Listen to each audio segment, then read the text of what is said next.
what's up, everybody? It's your man, Tim Swain, and a lot of you have been asking me about what does it really take to live off-grid in Ghana. So today, I am speaking with an engineer who's going to break down the entire process of living off-grid in Ghana. Are you here? Welcome, Tim. How are you? Mr. Paul. Good to see you. It's good to see you again. Good to see you. So welcome to my abode. Yeah. Now, did you dress up for me today? I think so. Sure. This is good news. In Ghana, when you dress in white, that means you're looking at good stuff, yes, right? Yes, Absolutely. News. So welcome. Tim, tell me. You're welcome. Yes. So listen, I know that there's a lot of people, Mr. Paul, that they send me requests all the time. They're asking about how to live off-grid in Ghana. And I tell them that I don't know. But I know somebody who knows the process. And so today, I just want to give them some information about what does it really mean to live off-grid in Ghana, and what does it take to be not just survive, but to sustain their life. And I figure you are the perfect person to do that for us. So can you just give us a little bit of information about your background? Okay. And what you do here? All right, Tim, thank you so much for making time and for thinking of me when you come to this area. Yes. I think we've done a lot together. Yes, we have. Trying to help you be off-grid and back up and all that, right? Yes. So my name is Paul Asiedu. I'm an engineer by training. I've had a lot of stint in engineering, several other things, from fabrication. Whilst I was at Tema Refinery, I did my national service there, and from there went on to do a project for the Energy Commission when Ghana was trying to move away from the use of incandescent bulbs to CFLs, the compact fluorescent lamps. I mean to be energy efficient because we were using so much power. So in Ghana, it's observed that our power usage is a little interesting that residential usage is more than the industrial usage. Really? That's what it is. Wow. So you realize that residential usage peaks in the evenings from 6 to 10 p.m. and then from around 4 a.m. to about 9 a.m. in the morning when people get up and start going back to work. That is the pattern of usage for residential usage, even though there are exceptions. So those are the periods people really consume power, from 6 p.m. to 10 p.m. and from around 4 a.m. to 9 a.m. in the morning. But aside that, the rest of the power is used during the day by industry. Wow. So from an engineering background, I actually got into projects which had to do with a lot of solar power for home consumption, for farming activities, which I love the most. Because I want to see solar power or whatever source of energy produce something. It shouldn't just be consuming it and relaxing and enjoying, but at the end of the day, there should be some revenue, either by savings, I mean, when you do solar at home, or by producing something, which is in the farming industry. All right, so from there, I have done a lot of systems automation using IoTs. So like I'll show you later, I use the IoTs to automate the farm activities so that wherever I am, I can actually switch on stuff and put on stuff.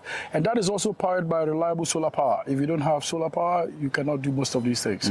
So if you're not at home, you can actually automate some of your lights and all that. So these are some of the things I have done. But aside that, over the years, through the support of my business and my business team, we have deployed solar power for several greenhouse farms across the country. In the years 2015, 2016, 2017, I moved on to deploy this power, not just in Ghana, but in Togo, in Ivory Coast, and provided services also in Guinea, Conakry, done some partnership arrangements in Kenya, and then with my other partners in China and Co. So there's a lot we have tried to do in solving problems. My key focus is in seeing a problem, finding the solution, and getting them to meet. Wow. So you're very, very experienced. So I want to start with a basic question that may be too simple, but I'm sure people want to know. When someone mentions the term off-grid, right, or in English, off-grid, what exactly does that mean? Okay, so it depends on the terms and the countries you live in, because in Ghana, when you say off-grid, the basic term is that you are not using supply of power from the national power generation unit. You are not tapping into the national grid supply of power. So you are somehow detached and you are self-sustaining. So when they are off-grid, they are self-sustaining. But being off-grid in that sense is looking at the source of your power. And power here is electricity. That is what people really look at when they say off-grid. But I think that it goes beyond that. to live off-grid. Sometimes the off-grid zones are remote areas, but not because they intentionally want to be off-grid, but because the access to those utilities are far away from them. Yeah. So they have to generate their own power, they have to source their own water, they have to manage their own refuse, they have to grow their own crops, and they have to also provide some mini healthcare unit or some first aid tools, basic stuff. So living off-grid in that context means living away from utility services. You are so far detached from them, so you have to be self-sustaining. So that is basically some perspective when it comes to living off-grid, yeah? That's really, really interesting, because I said I have a lot of people that contact me and they say they want to live off-grid.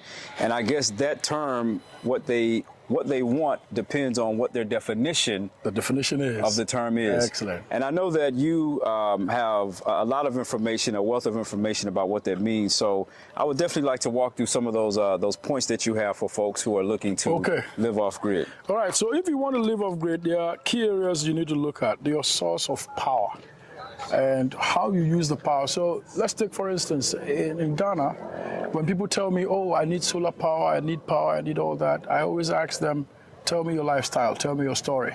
How do you live? How do you run your day? What do you use? What are the tools you use? How do you consume power? So when you tell me your story, if in your story there are wastes in that story, I'll tell you, hey, cut off this, reduce that, so that the cost of building the solar power or any alternative power to support you is lower. If you have too much wastage, then the cost of supporting your lifestyle of wastage is too high. So I would normally want to look at your lifestyle, do a power audit, talk to you about your power consumption, your power needs, and what are your future needs, if there are, because the power should be scalable. It shouldn't be something you start and you cannot scale when you want to change your lifestyle. So we discuss, when I do that audit, then we tell you, okay, this is what you actually need.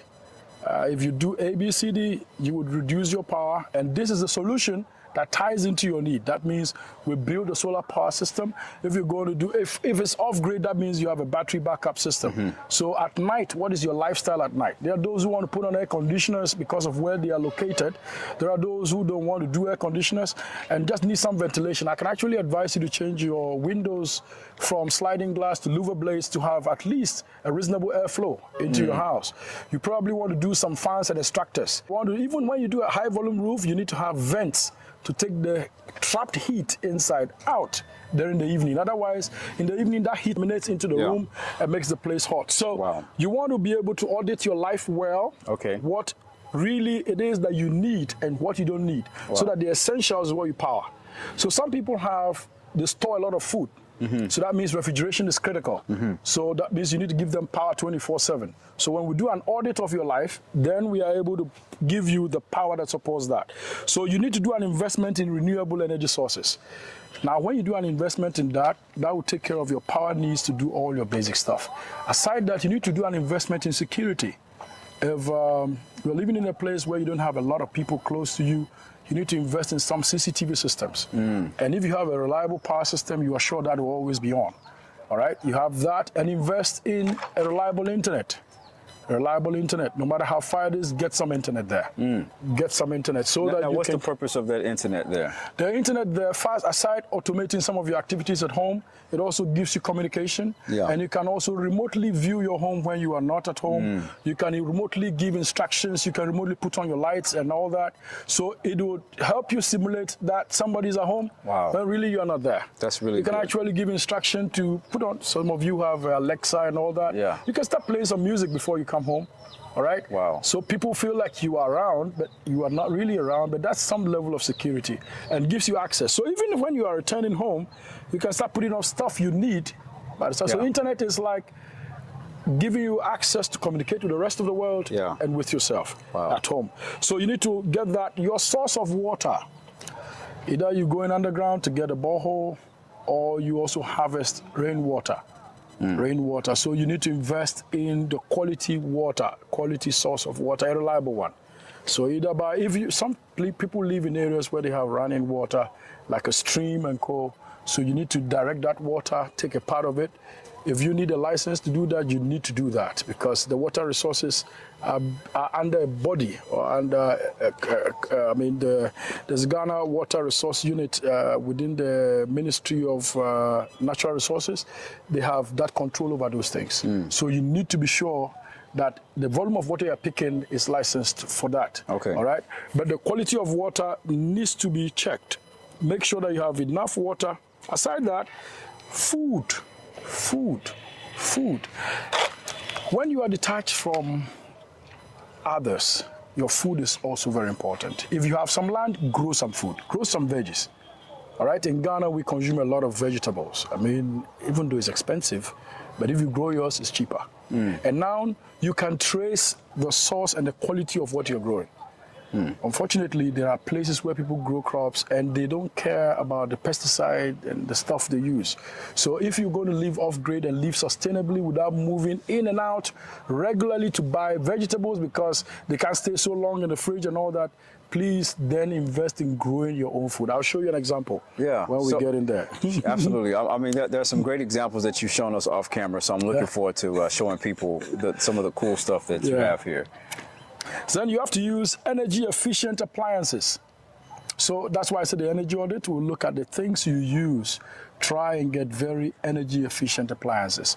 So in Ghana, we have the Energy Commission. The Energy Commission rates a lot of the equipment we have. So you have the Energy Star on them. So if you buy an equipment, look at the Energy Commission Star and see what is the performance rating it has. So that when you're picking that equipment, you're sure that it consumes less.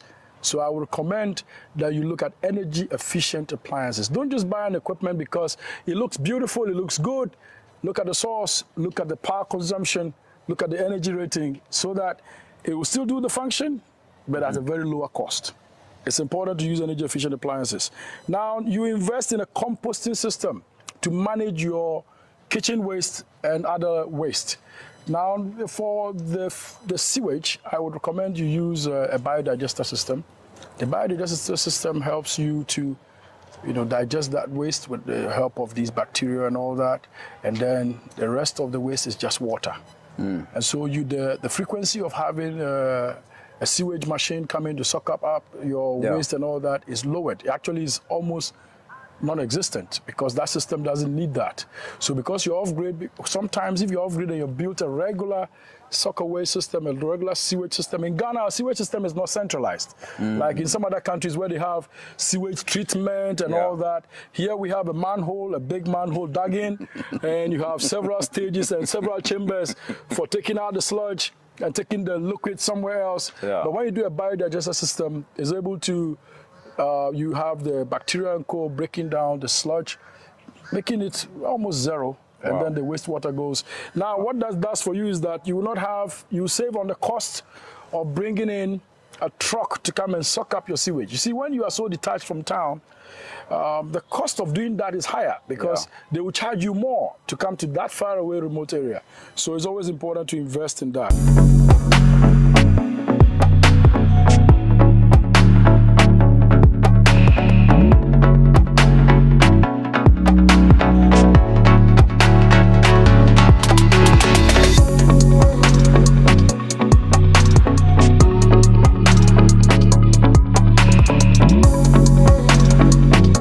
So, Mr. Paul, you've given us some really great tips, and I'm looking forward to showing the folks what we have in here.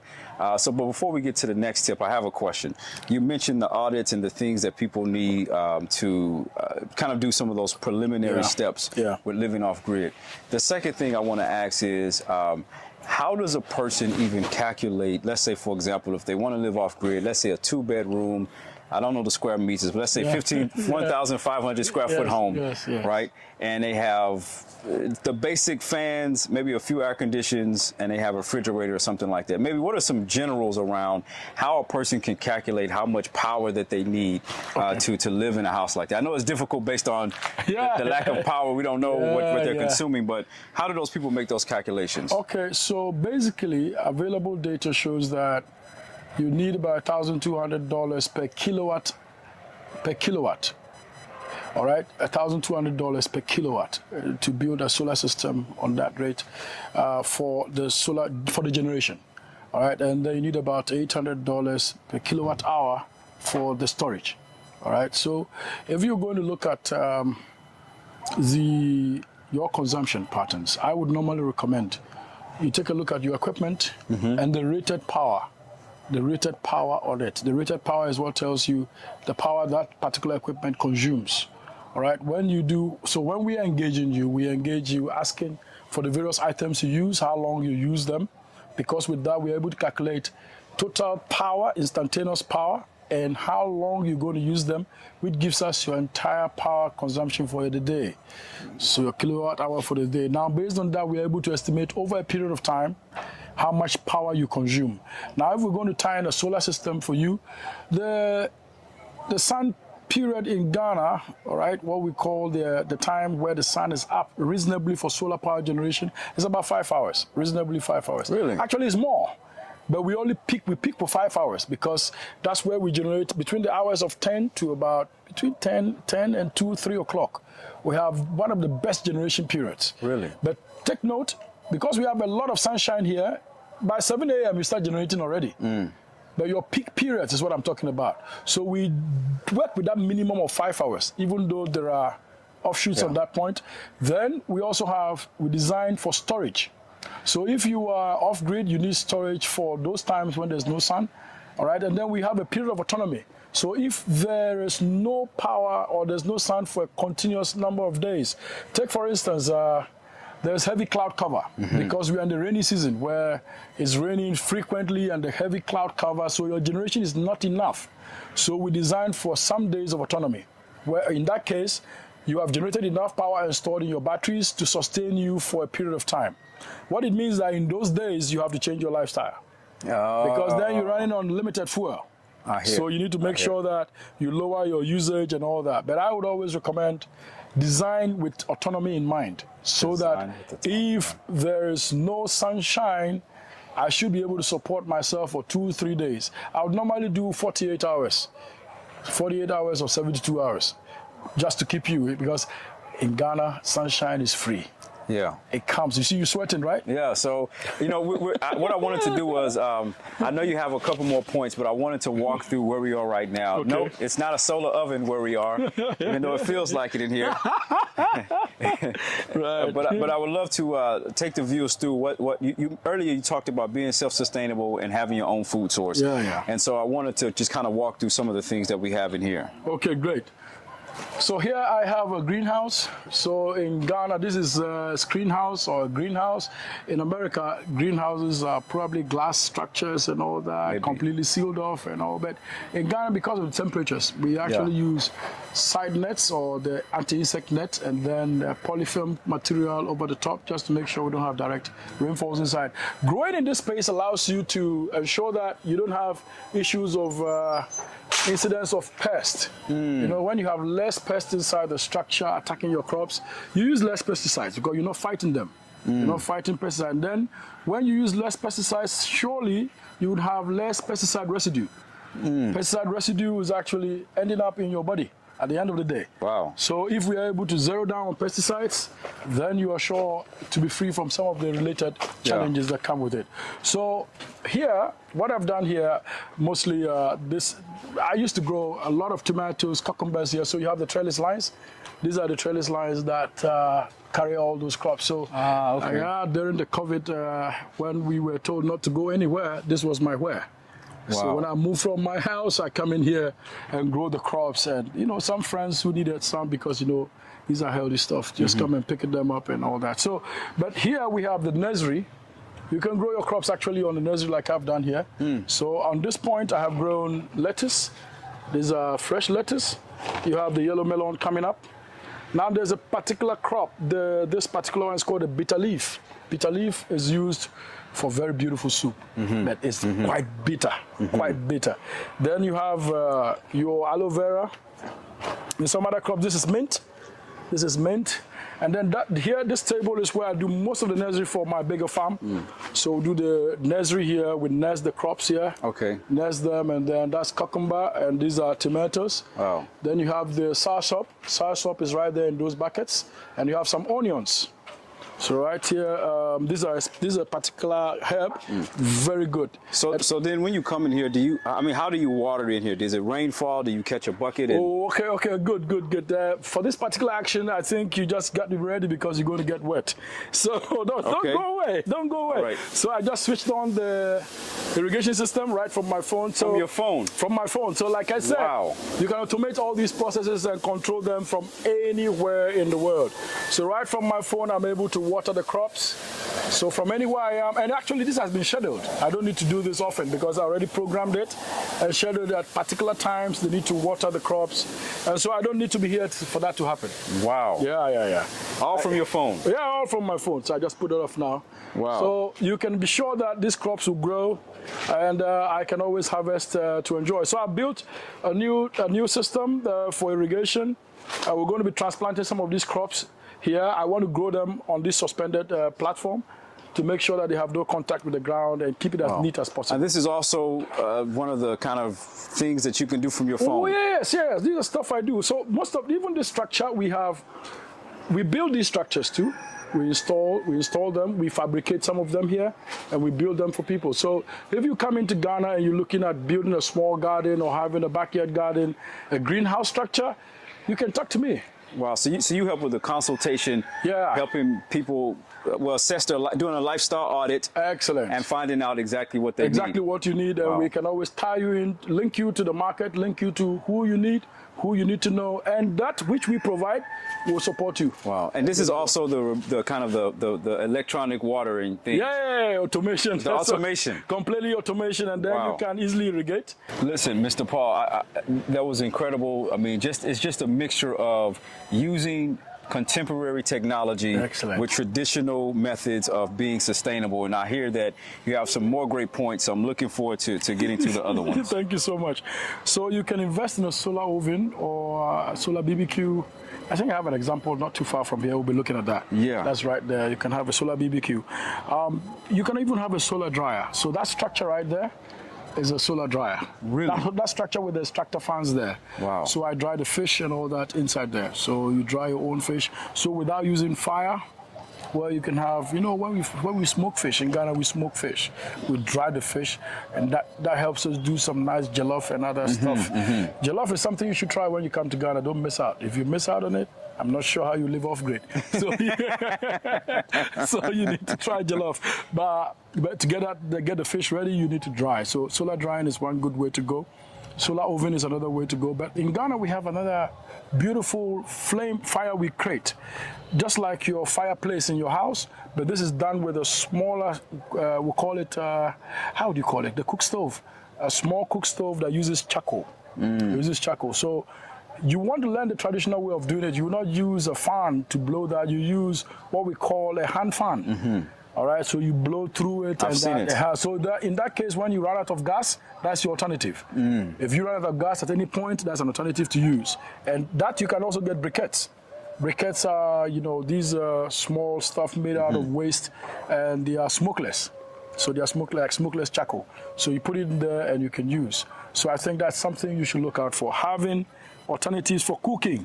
Because if you run out of gas, you don't want to be driving 10 kilometers, 20 kilometers, coming to town only to arrive and this, they are closed. So Charlie, we are finished. We are finished. It's finished. Everything is, that's something you should expect. You get to some places and they tell you the gas is finished or it's not even available. So have a backup of using a cook stove.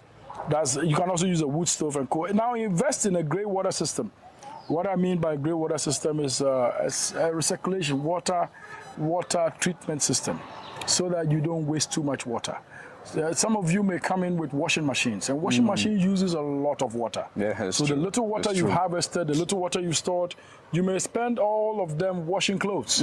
So I would normally request that you have a water recycle system, because not all the water come in, especially after washing with the detergent. Rinsing, the water for rinsing is reasonable for washing again. So I think that you should have a way of recirculating and reuse of water. Wow. Right?